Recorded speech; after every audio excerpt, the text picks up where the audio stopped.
It's a common piece of advice for newlyweds. Don't go to bed mad. Well, my next guest says as long as you're upholding love rituals, anger becomes less of the issue.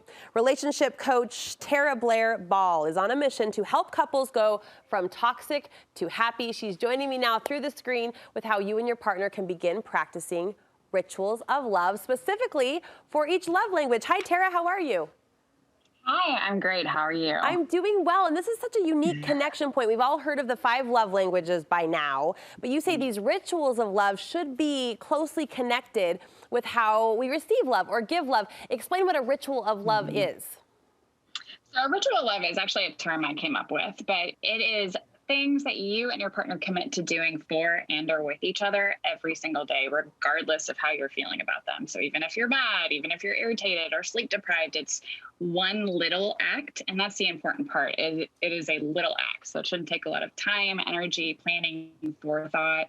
But the benefit of doing these is it helps you show your partner that your love isn't revoked just because you're mad or irritated. It also helps you both feel more secure in your relationship, help you repair and reconnect after fights, as well as just a continual way to show that you nurture and respect your relationship. I think the powerful point here that was so well described, thank you. I think the point of power for me is that they are little, but what you described are big things. Safety, right? Security, connection. Those are big, sometimes ambiguous feeling goals for our relationships, but you're saying these little daily drips can amount to what we want our relationship to become.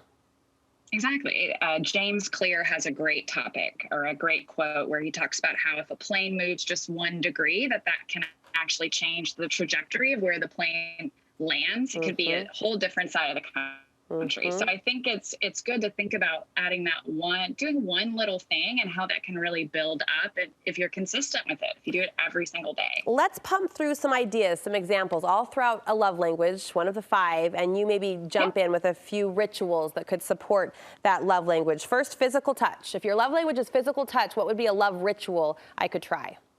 So it could be kissing or hugging each other goodbye or greeting each other when you get to the door. It could always be cuddling whenever you watch TV or just holding hands when the both of you are driving somewhere. Just that act of doing one little thing. See, it's small, not a big deal. Yeah, another love language is acts of service, and service by itself can feel big. Like if I'm going to serve you, I got to carve out an hour or a day and make something big of it. What are little love rituals I could practice or try?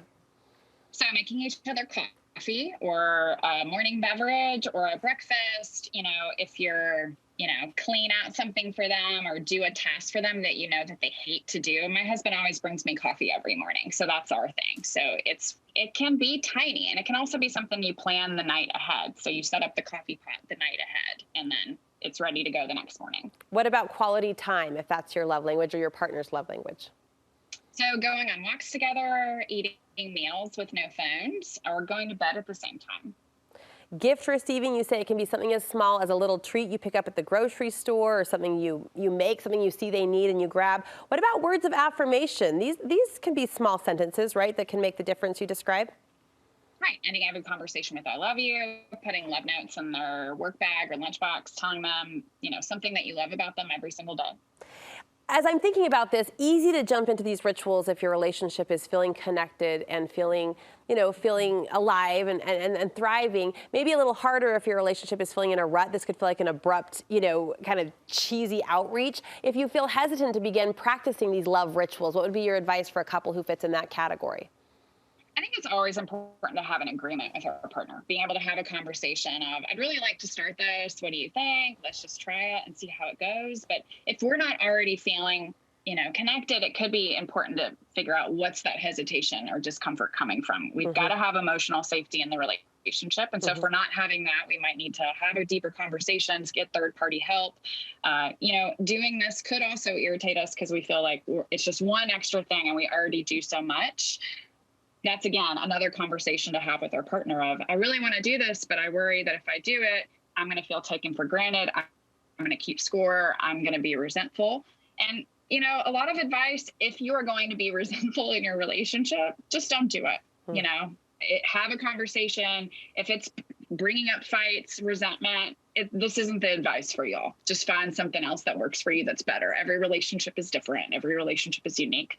You know, another aspect of this is it may not feel authentic. And I think that's why it's important to consider which rituals of love could you do even if you're mad at your partner. You may not want to hug them when they get home, even if you're mad at them. Yeah. But maybe you would high five them, you know, but picking something that you could do regardless of what's going on. That can be that constant. I think it's great advice, very well described for relationships kind of all along the path. Where can we get more advice from you, Tara, or information on these love rituals?